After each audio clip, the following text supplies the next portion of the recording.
And Curt will also be stopping at different points for discussion. So we'll just hear what he has to say. And thanks for being here, Curt. Yeah, thanks so much, Gina. And it's really good to be here with y'all. Do you see my slides? Yep, looks good. Very good. Yeah. So I titled this talk "Open Knowledge to Activate K2 Gray Climate Literacy." I think many of us probably work in a specific lane of the overall broad picture of how we build climate literacy, across all sectors of society. But I find it really important to be grounded in like what's the bigger picture here. And so I come to you today to share some things that I've, pulled together, working with people in this trying to work in this space for a bunch of years, but also to hopefully learn from you and keep developing this work. Um, my my entry into this, I've worked for MIT OpenCourseWare for going on 21 years now. If you're not familiar with OpenCourseWare, it's a uh, Open Education Resources, or OER, originating program that was launched about 25 years ago at MIT to share materials from the MIT curriculum freely with the world. And I got very activated around climate then about, I don't know, 12 years ago or so. So I continue to, within that open courseware context, try to do this work. But, I am a citizen and a human being as well. And so what I bring into this, into this conversation is also perspectives of other work that I'm doing in the climate space. So I'm, in the games front, I'm an En-ROADS climate ambassador. I help convene a reflective practice that has a footprint at MIT called the Council on the Uncertain Human Future. As a citizen, I've helped get a thing called the Boston Green New Deal Coalition off the ground. I live in a energy positive, deep energy retrofit house, and sometimes words fail me, and I just have to play drums about this stuff. Lately I've been kicking off some of my live events with this with a 5-minute drum solo, but I spare you that. So, why open plus climate? Let me start with this kind of broader reflection to, I think get us a little bit more on the same page about what we mean when we talk about open and the values that it brings to working on climate. And in particular, lately, I am driven by an increasing sense of the urgency, the time urgency here. Like if we'd started on this work 20, 30 years ago, we'd have time to, for instance, focus on students, where a lot of open education stuff has taken shape. Focus on students, teach them this stuff, they'll get out in the world and they'll have their impacts. I think we're all familiar with how the delays have mounted and the curve, the pace at which changes need to happen now, or we are confronting, have just escalated. Time's kind of up. You know, at the same time, I think we're all probably grounded in climate specifically as a thing to focus on, but many other people who are working on the world's biggest problems are maybe entering in through a different lens. And so I also hold with some humility that, you know, while climate is a thing that super activates me, it happens to connect with so many other issues out in the world. And so we can meet so many more people who are trying to do important change work in the world by meeting them where they are around whatever the specific lens. It might be, health equity or, housing justice or what have you. And it all intersects with climate. Um, Allow me to also channel my friend and colleague Cable Green, key person at Creative Commons, keeper of these open licenses, which are so important. I know, and as he's fond of saying, if we're going to solve the world's biggest problems, the knowledge and the culture around them must be open. So here's three things that I use to sort of like frame this broad conversation. So, what is open good for when we think about, trying to make progress on climate? I think about, and this is a list of about 5 things. When the materials and the cultures are open, there's no barriers to access. We are open to, broader forms of expertise. It's not just the experts in the ivory towers pushing the information, the knowledge out in a one-way direction, but we're opening ourselves up to other ways of knowledge. For instance, learned experiences and expertises that are grounded in communities and people's lived experiences. When things are treated in an open fashion, they're also made adaptable for, in particular for things like the local context. You know, the way things play out in New England is going to be different than the way they play out in the Southwest, Southeast, Southwest of the United States and in many other places around the world. And if we, you know, share materials in this open fashion, here's how it's playing here, here's a sort of general global view, but also in that spirit that it can be readily adapted to your local context, we're going to accelerate our ability to make progress. Another form of that adaptation is to be able to translate the materials, again, to make it more sort of context sensitive, but in particular to translate the materials for, say, learning level, prerequisite knowledge levels, or very important to translate into other languages.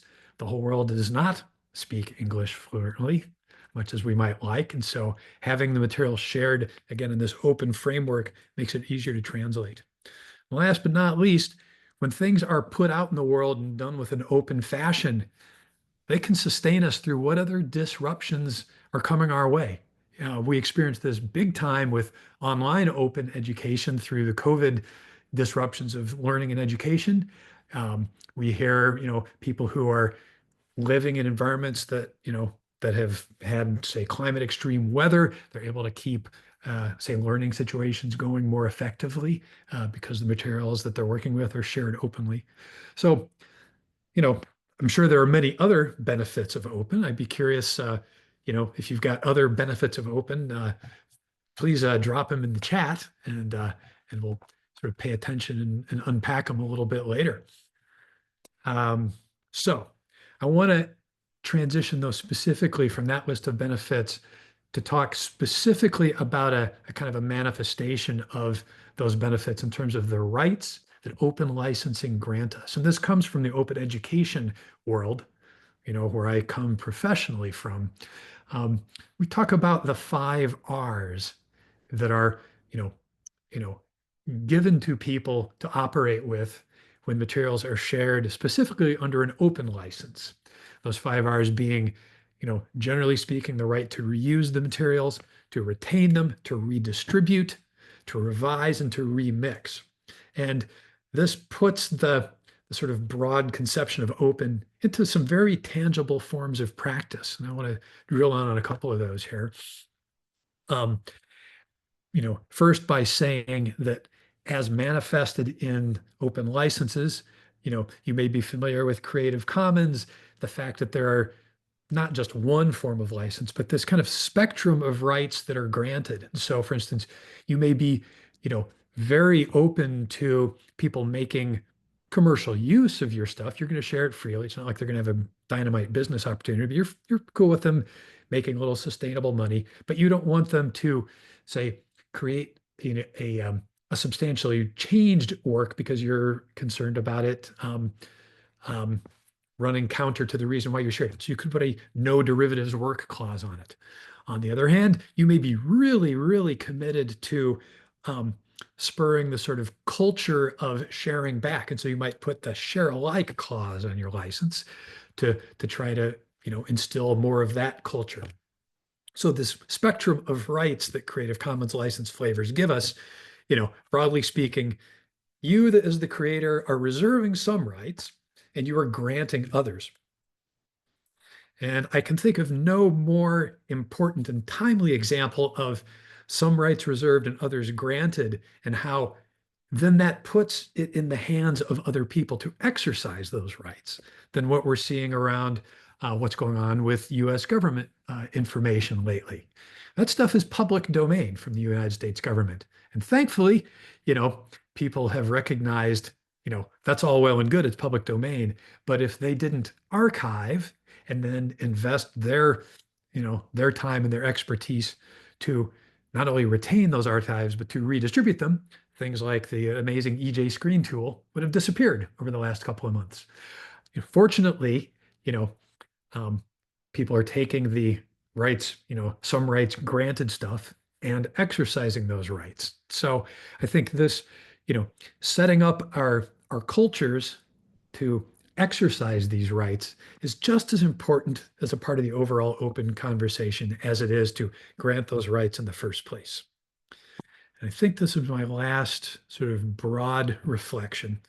Um, Everything I've been talking about here comes from my expertise, my experience as a, older white guy, grew up in traditional Western education.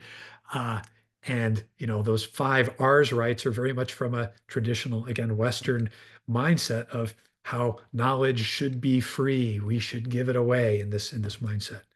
And that exists in some sort of tension or dialogue with other ways of being in the world, frankly. And in the open education world, we've been really grateful, for the increasing engagement of scholars and communities that are coming from an indigenous knowledge lens, saying, "Hold on a second.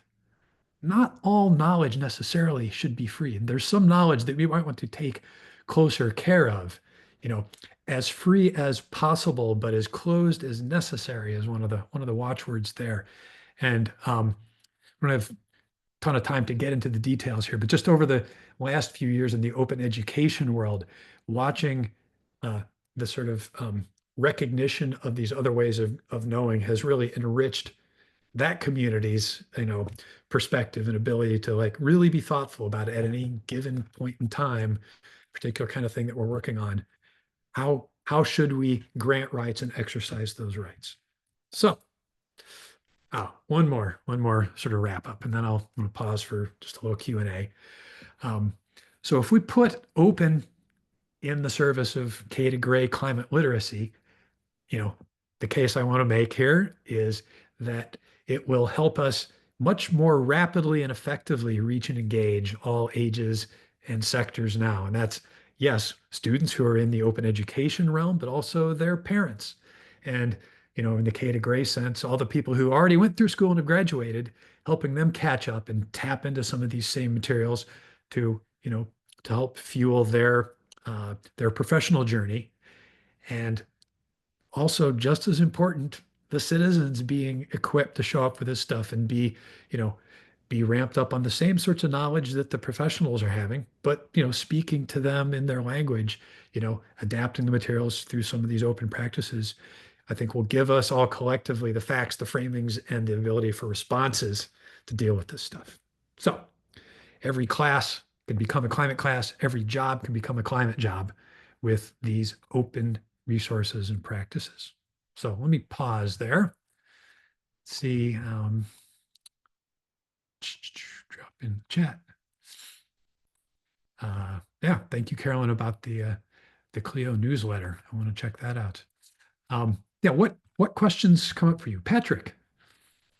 Yeah, I was curious. We work a lot with OER Commons, and they syndicate the clean collection. We're building a couple things with them. But, I'm not familiar with the open education resource community as a whole. I Mhm. know that they've put some of our stuff in for the Open Educational Conference this fall in Denver. Yeah. Um, But I was curious about the state of the open education community and how connected it is to itself uh, as it promotes this style of engagement. Yeah, that's a really great and important question, Patrick. Thank you. Yeah, and I may be involved in the appearance of clean at that open education conference. Is that with Mindy Newfarmer? Yep, Yep, yep. Our session was approved. great. Found out over the weekend. That's going to be good. Yeah, um, it's interesting that these things travel in somewhat independent lanes. And part of my wanting to come here, is to try to bridge across some of these lanes. What has taken shape, really, I'd say primarily over the past decade, as open educational resources, you know, have I'd say matured, say in the United States, it's especially around affordability of education and open textbooks as a form of serving, economically challenged students, and it's, you know, and I understand as a response to the challenges the educational system is posing for people, that's just been the like straight on focus. Um, And in a lot of those settings, I think of community colleges in particular as leading the charge here a lot. You've got teachers who've got these enormous course loads, kind of professional precarity. They're bouncing across several different schools. Um, they need stuff that they can just grab and run with really effectively. And so having it sort of built very effectively to speak to them um, is really, really the call. Um, and then what it takes to put the materials in their hands, the kind of curation energy that goes into, say, the librarian in their school. This is one of their 4 jobs, helping them find it. It shows up. So I think we see these kind of repository type forms spring up in different fashions. And I think I've got a slide that drills in a little bit more in this a little bit later in the talk. Um, you know, there's there's overlap without a doubt, because these things spring up for particular communities. I think the OER Commons especially comes from educational institutions creating this stuff for their community. I think of Clean, and correct me if I'm wrong, doing this like phenomenal work of curating stuff, especially that was, you know, say government origin, but putting like good kind of wrapping and context around it to help that speak to educators. Super overlap, but having kind of a different origin point. Does that land? Does that sound true to you, Patrick? Yeah, one thing that I've noticed working with OER is something that like one of the main differences I see is we're like this resource as it stands has passed this rigorous review process. And then in the OER side, there's that focus on the remix aspect of the 5 R's that you mentioned, where it's like, yeah, you can take it, you can modify it for yourself and then repost it, and we can trace it back to the original, but we'll include in the stack all of the modifications that you've done so it can serve folks in your community and those similar to you. Yeah. So I think it's the difference to me is the static versus dynamic aspects of the resource in some regard. Yeah, that's good. That's a fair point. Yeah, and I think we may be inspiring each other in the OER community. There's a there's a project going on right now to build a sort of a quality rubric, if you will, that moves a little bit in the direction of the very rigorous, review process that Clean has set up. Because that's become, sometimes an issue. There's no we're relying on very much of a sort of a crowdsourced basis to do that sort of review, but you know, it's currently not especially a well-served need in the OER community. Yeah, good. Um, Anything else Q&A wise in terms of this tee up?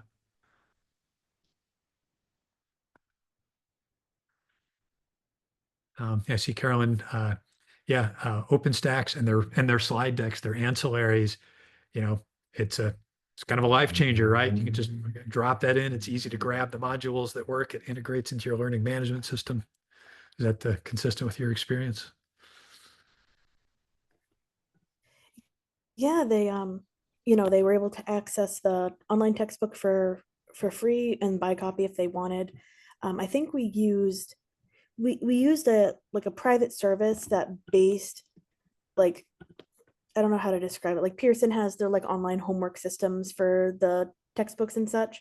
And we use one that makes those for these online textbooks. I don't know exactly how like any of the licensing works on the back end, but um it doesn't have all the same features as the fancy ones, but it was a lot more affordable for students. So Yeah. Yeah. um so it was an interesting experiment. Yeah. Yeah. And definitely the data around the amount of money that these practices have saved is really strong, compelling. Um, and there's more to it than just cost savings, which I think is a lot about what we're talking about here too. All right, I'll proceed here, and then we'll have I think one more Q&A break in about 10, 15 minutes here. I'm going to drill in particular, focused on what we've been doing at MIT, just because this is the world I live in, write the story that you know, to talk more specifically about what these OER resources that we've been producing and how those kind of knit together into this broader like K to gray coverage format. OpenCourseWare, which is like the origin point for this 20 plus years ago, is very much, academic framed. These are materials that were taught at MIT. That's a life-changing thing for some people, but it's not where a lot of people are operating from. And, really, it was about 10 years ago, the origins for this. Um, I helped get this started. MIT has this thing called the Climate Portal, which is more a set of kind of general audience, general interest resources for what we now call the climate curious. And so things ranging from a really nice multimedia engaging climate primer, um, a podcast series where the episodes are really short, 12 to 15 minutes typically, and many of them complemented by an educator guide. And then these series of written explainers, the kind of thing you can read in like 3 minutes, written, you know, combination of often a kind of a, tech writer, journalist type with an academic expert, but in a way that like takes a particular issue and tries to distill it out. Here's a starting point, complemented again by this Ask MIT Climate thing, where you got to meet people where they are, give them the opportunity to ask those same experts with journalist assistants, ask a question. Um, and so this collection of stuff is, I think we've found to be really effective as an entry point to, to reach all sorts of people, including people who are working in an academic context, but not exclusively there. So I think of this as our at MIT, our foundation for open for climate. And just seeing how these open license rights are exercised. This is like the second wave of the explainers and the Ask MIT Climate content being repurposed by the Subject to Climate crew, the K-12 curriculum repository professional development community. They've currently been taking some of the Ask MIT Climate and the explainers and putting them in the hands of someone who will kind of rewrite specifically in the voice for writing specifically for K-12 educators. And so there's a lot of similar phrases and the sort of takeaway is the same, but it's couched in a different language. It's I think a really vibrant sort of translation and adaptation of that original, general audience OER. And so then at OpenCourseWare, we're thrilled to have that as like the general audience starting point. And then we can, if people are so motivated, stretch in a more in-depth academic direction on OpenCourseWare. We've got, depending on how you slice it, how big a climate sustainability tent you put around it, on the order of about 200 classes that touch on this stuff. And you'll find, some of these have complete video lectures, really nice lecture notes, reading lists that hopefully you can find a lot of the readings not paywalled, examples of student projects and so forth for deeper dives. And that's been, kind of the foundation for, the last decade plus, the Climate Portal plus OpenCourseWare. And then more recently, then trying to fill in some of the other connectivity. Again, the kind of college level academics is great, but and there is so much important work to be done to bring this more specifically in the hands of, younger age educators and their students. And so there's, a fairly new high school oriented curriculum, these modules that, are built to allow teachers, for instance, in history and English to infuse, climate topics into their lessons, drawing for sure on some MIT resources, but more broadly. And there's a massive online open course MOOC on MITx for professional development that complements this. A brand new thing called Day of Climate that MIT launched a couple months ago, which leans a little bit less in the classic classroom lesson plan thing and more in a hands-on direction that's taking shape. And then purpose building, what we call like curricular toolkits, again, like materials that are really easy to infuse into whatever your context might be around climate justice as a counterpoint to this. So there's this, different aspects or facets of climate OER serving different audiences. And hopefully these are hanging together in a more coherent fashion all the time. I think it's really important, and Patrick, this gets back to your question a bit. What do we consider OER if I'm speaking to the OER community, and like I hit this big at a couple of conference talks I've given over the past bunch of months where, I'm talking to people who are primarily coming from the OER as textbooks. I say, yes, open textbooks are great, and let's do more of them. A crew of lawyers just built a great textbook about, bringing climate into legal training, which I thought was brilliant, really effective. And then there's topical deep dives ranging from, Stanford's Understand Energy, anything you want to know about energy kind of rolled up there to on the very non-STEM oriented Climate Mental Health Network. And they've got all of their stuff open licensed too. Um, and I know people are, when they're trying to infuse climate into their classes, are often thinking about this. Would they know to look for these materials? I hope so. And then things like, case study libraries and other forms of modules. If we can be more expansive about what we consider OER for coming from an OER frame, that's going to help. And, in the direction a little bit of, games that we were talking about in the intro, we can also think about some of these interactive climate models and the ancillary materials that they come with as OER. The En-ROADS model, the probable futures maps, these are, free online resource for people to access. And then the materials that come along with them, for instance, Climate Interactive's classroom assignment, Creative Commons licensed, the facilitator materials, Creative Commons licensed, probable futures, digital materials, Creative Commons licensed, really brilliantly put together.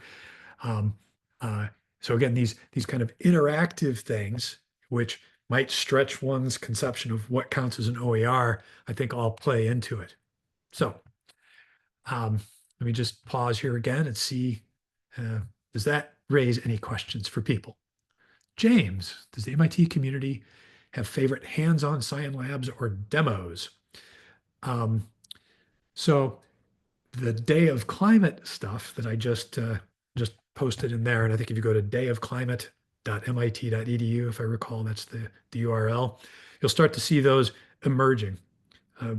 There's a range of hands-onness there, but there's a thing that literally gets people to put their mitts in the soil. There's another thing that's super hands-on around water chemistry as a sort of second order climate impact around increasing CO2 concentrations.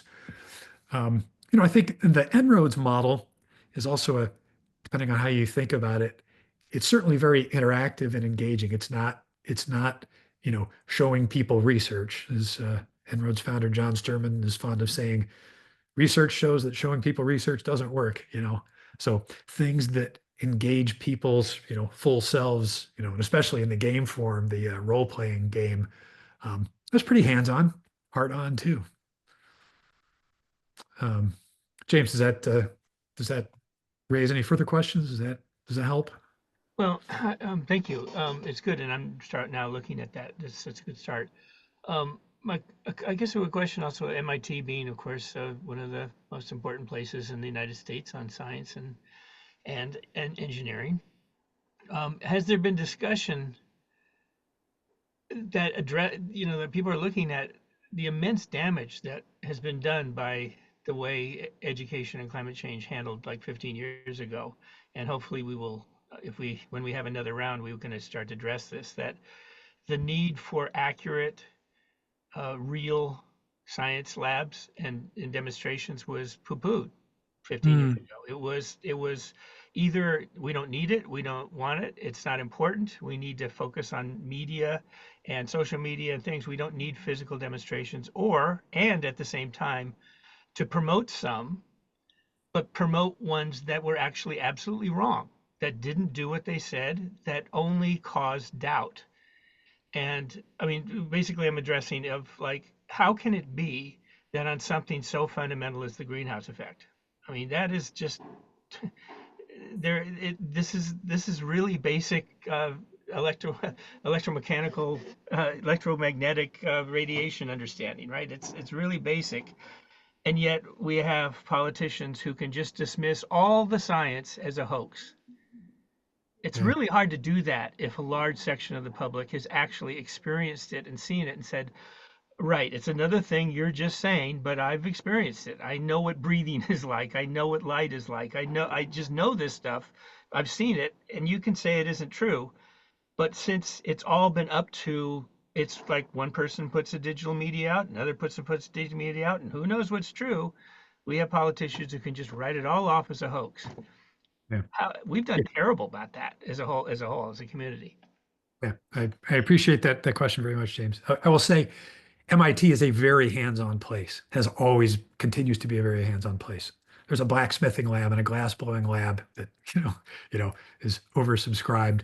And, the first year physics classes have all kinds of hands-on demos and things like that.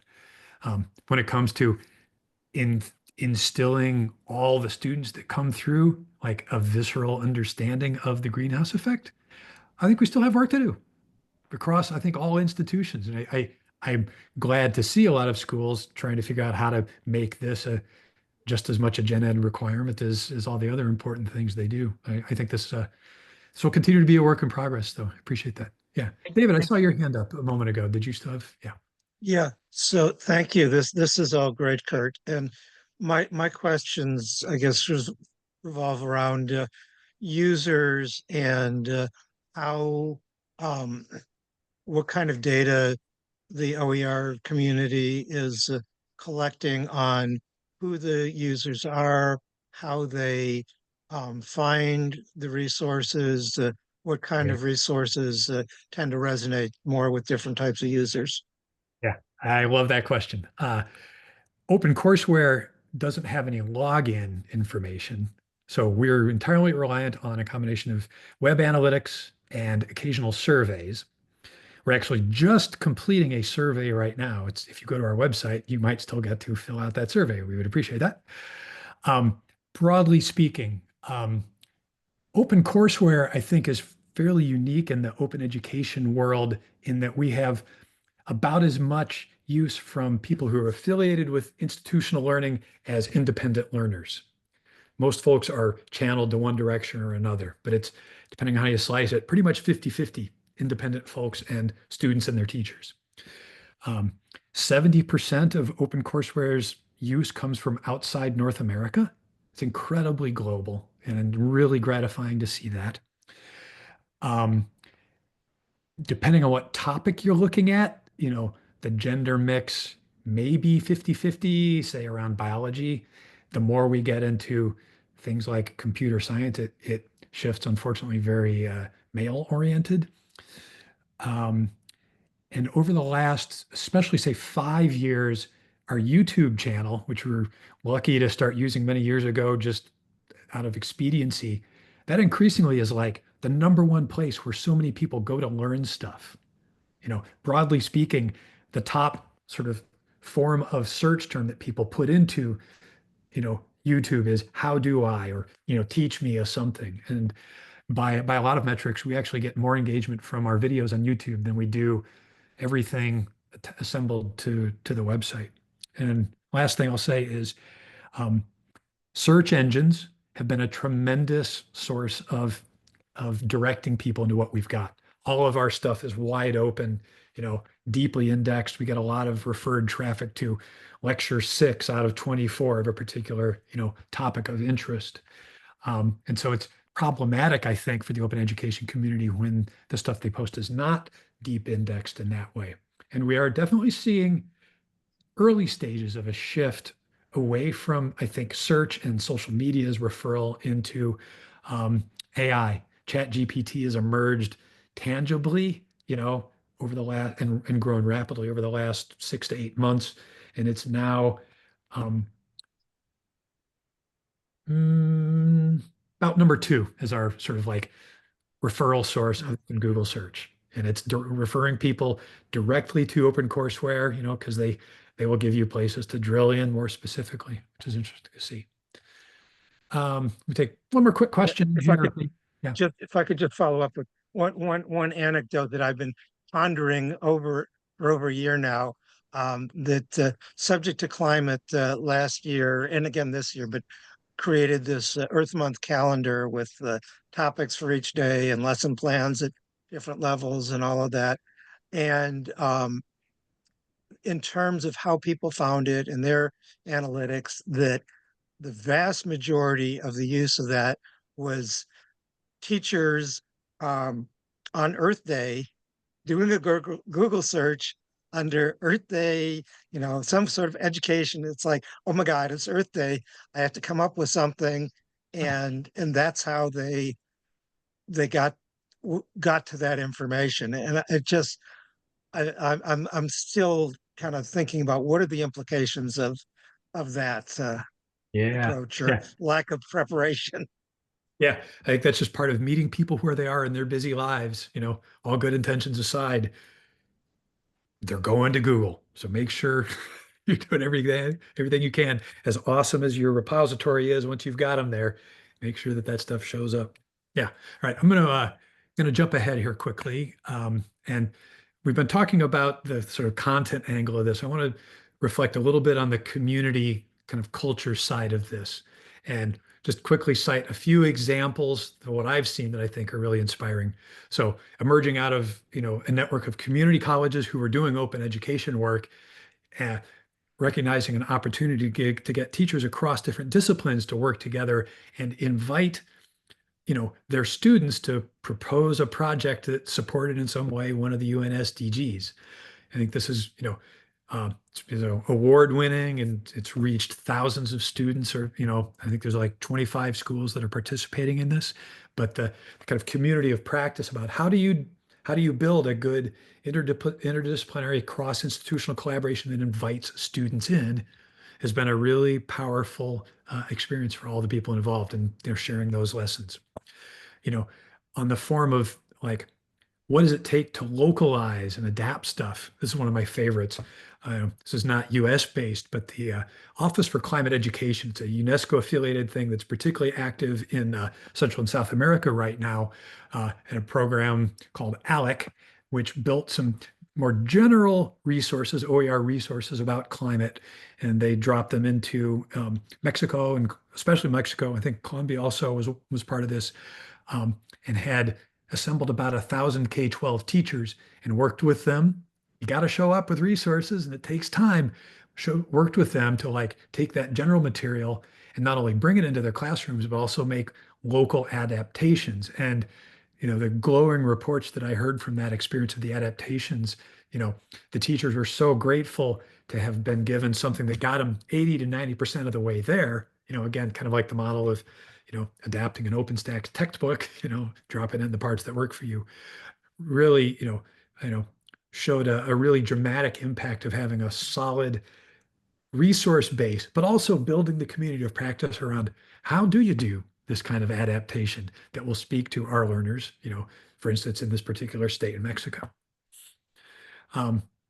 We touched a little bit on repositories and the role that that seems to be having in building communities. And we do see particular communities that are attaching to particular repositories. OER Commons, I think of as like the go-to for many of the OER librarians that are frontline support in many schools. It's really cool to see OER Commons collaborating with the Clean Network in this webinar series over the last few months. And I look forward to continuing to see kind of results flow on from that. you know, um, also acknowledging what subject to climate has been doing in building up its state by state hubs, and, bringing K-12 teachers, practicing teachers in to help kind of curate and, review the stuff, I think is an interesting, additional model. And I think there's definitely communities to pay attention to, and to watch and work with. And I'll just quickly note that there are other kind of repositories which are not strictly OER, where I think cool things are happening too, whether it's planetary health, social sciences, business schools. So lots more happening. We're springing up almost as many repositories as we are providers of OER. I would be remiss also if I didn't acknowledge the tremendous community that's been built up around Wikipedia and how it's showing up around climate. Hopefully we're all, appreciative of Wikipedia as an increasingly kind of frontline starting point for information, and it shows up high in a lot of Google search. That Wikimedia, broadly speaking, seeing so much engagement from its community of editors in making climate information better. There's a lot of work to be done. And they've built up this climate EDU program, which specifically reaches out and builds capacity and engagement for trusted communities, such as scientists from the APS, and doing kind of editathons. Here's the results of one of those editathons that an expert in thin film solar did, and took what was maybe a kind of a meh Wikipedia page before and really brought it up to shape through this community engagement that Wiki has put together. So I'm going to wrap up very quickly with a couple of notes on broadening the context. A lot of this work, so much of this work needs to be grounded in the best science. And when that science is not open access, it's a problem. About 40% of the citations in the latest IPCC report are paywalled. That's a problem. It's too hard for individual researchers, to find the funding to get their papers published open access. So, Creative Commons has been holding a space. I got a link to it here in the bottom. Their open climate community to just try to build more support for the broader open research and data framework to show up better for this, so that all of the other open knowledge work we're doing is fashioned more better. And that helps, for instance, our publishers, such as MIT Press, who are really into this, sharing these materials, packaged up in a nice form that work for people, and experimenting with different publishing models. As we're heading towards COP30 in Brazil, here's another place where the world is gathering, and I'll be looking to see whether the open knowledge community is able to show up like they did in COP29. Just another aspect of, communities staying connected around this stuff and bringing the knowledge into the places where the key people are. Last but not least, got to talk about AI. We're running out of time here, but I'll just acknowledge that everything we just said about like how important Google is for referring people into this knowledge, I am convinced, I imagine we're all seeing different flavors of this, that these AI tools are going to become the intermediaries, the translators into this knowledge. And so it's incumbent on us to be keeping an eye on and trying to find ways to get these tools to reflect well. I track, how does Google's AI search results and ChatGPT's AI results compare? They're pretty close, but differences in quality. But we're kind of out of time. So close with a couple of calls to action. This is one of my favorite case studies. I don't know if people are familiar tracking the emergence of networked geothermal as a alternative solution for decarbonized building cooling and heating. And they have, I think they got kind of a brilliant approach that's not only building the materials, there's open research library, they've shared materials, open OER style and open courseware, but working with the broader community to like get this stuff in people's hands and learning in this there's just like this feedback loop that's amazing. I wish I had a little more time to reflect about it, but if you go to HEAT's website and check out their library and some of the things they're doing about network geothermal, you can see this in action. And I think it's truly exemplary.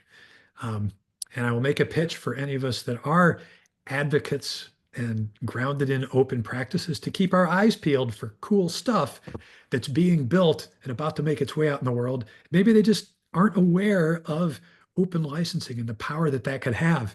I'm thrilled to share that this just landed a couple of weeks ago. Mass Clean Energy Center built this really nice high school oriented, climate jobs curriculum. I think in the spirit of open, but they weren't up on the Creative Commons license stuff, and had a wonderful conversation. They ran with it and just attached the Creative Commons license and reposted it a couple of weeks ago. I think this sort of ambassadoring can really help. So may we channel all Ayanna Elizabeth Johnson's climate Venn diagram here, find that spot that's the intersection of what needs doing